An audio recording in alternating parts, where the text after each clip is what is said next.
How would you like to look amazing without some big complicated routine to get there? I'm going to share with you how I use essential oils for self-care the easy way. It doesn't have to be complicated, and you can totally get benefits out of it and enjoy it. So here we go. The first way a lot of people are familiar with using essential oils is for skincare, both on your face and on your body. And my super simple routine for face care is basically I wash my face in the mornings and the evening, but we'll start with the morning. And I wash it with, a lot of times, to be honest, just water. But if I'm going to use soap, I use a natural soap with essential oils in it. And then I pat dry, and then I use a face serum.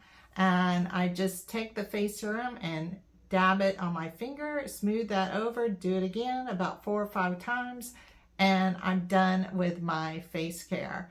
One of the essential oils that I really recommend including in a face serum is carrot seed. It's got all kinds of wonderful face care applications for it.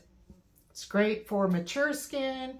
It's great for adult acne. It's great for just general overall face care with antioxidants and all kinds of benefits to it. Carrot seed is amazing. So, and then I'm done with my face care routine. And then moving on to your body, I suggest, or I use anyways, this is my easy ways to get essential oils into your life and into your self-care routine, is I use a body oil with essential oils. And here you definitely want to use something that's soothing, that's going to help moisturize your skin. It's not going to be irritating. So you don't want to use things like peppermints or spice oils like cinnamon or clove.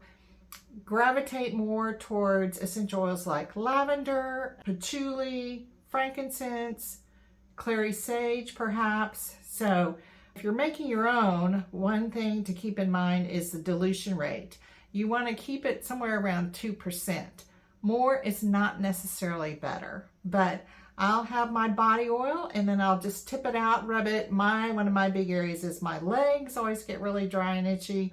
Back, wherever you've got dry skin, smooth it on and you're good to go with that. And I like oil instead of lotion because I feel like it soaks in better. You can have an all-natural oil. It's much harder to find an all-natural lotion because of the preservatives involved in a lotion, since it's an emulsion product with the water, which bacteria can grow in water-based products.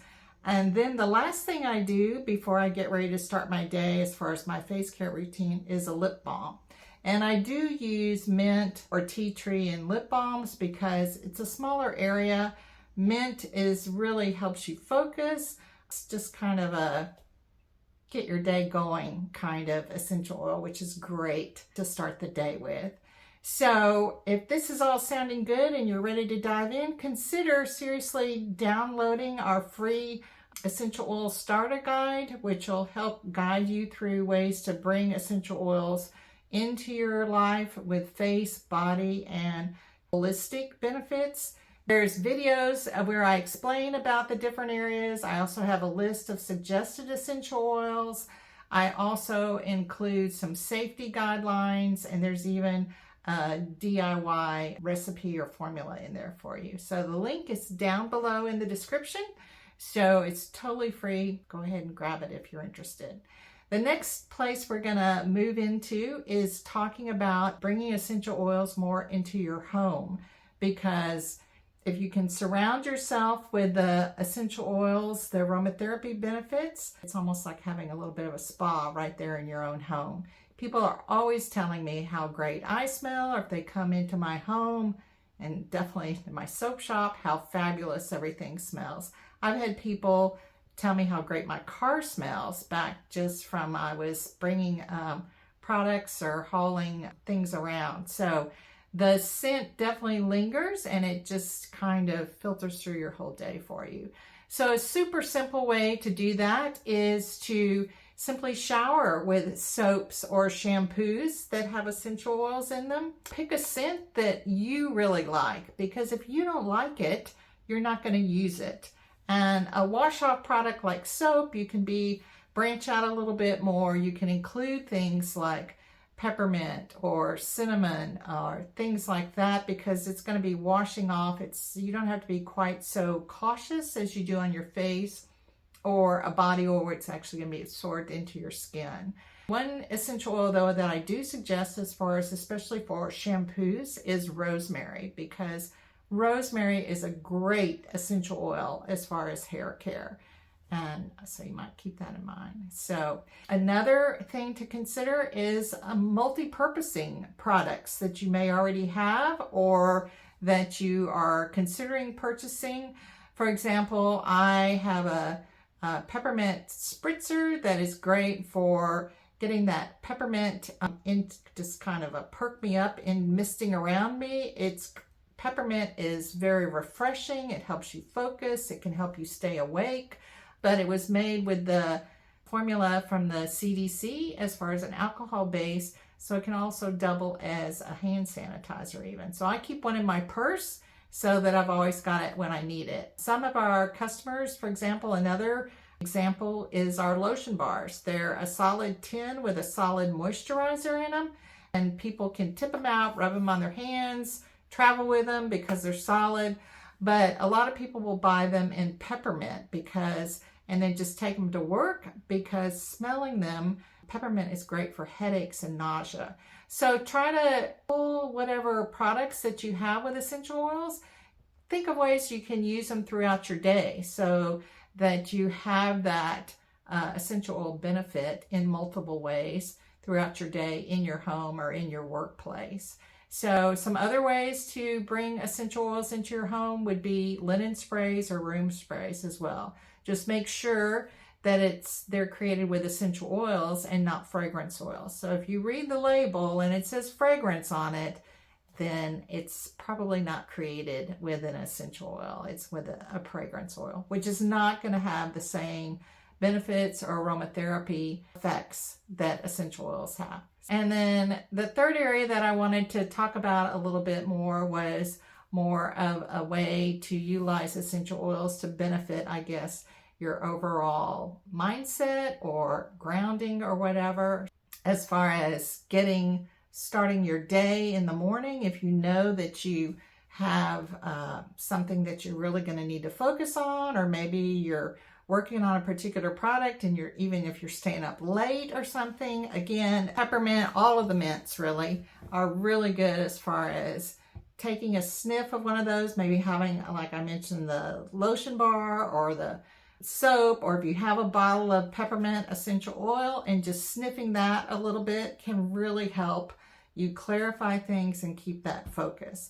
On the other hand, if you've got a really stressful day that's not necessarily where you're like having to concentrate on details, but you know stress coming up and something that you really want to try to maintain composure, maybe consider using a grounding essential oil, more something like sandalwood on your pulse points or frankincense on your pulse points can help calm you down throughout the day. And then at night, if you're like me and you have trouble going to sleep or staying asleep, a lot of times I will take rose oil and put it on the back of my neck, because that really helps calm me down and helps a lot, I've found, as far as getting a good night's sleep. Again, all of these, except maybe a dab on your pulse point or just sniffing it, but like if you're putting it on the back of your neck or any significant portion of your body, make sure that it's diluted in a base oil. You don't want to be slathering on pure, straight, undiluted essential oils all over your skin, because they can be too much very easily. More is not necessarily better when it comes to essential oils. You need to be smart and cautious and follow some basic guidelines. The basic guidelines are use safe essential oils, which all the ones that I've mentioned today are very safe to use, and then use them diluted. Don't use straight essential oils. Like I would not be slathering a bunch of lavender essential oils over my arms or even over the back of my neck.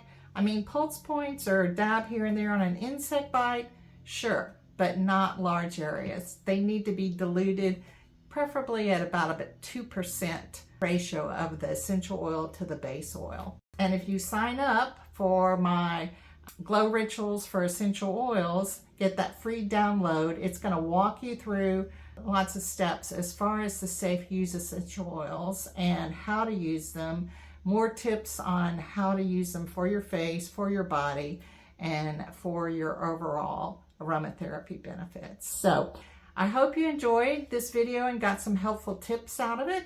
If you did, please consider signing up for my channel and subscribing. Just hit the button there. And thanks so much for watching and have a great day.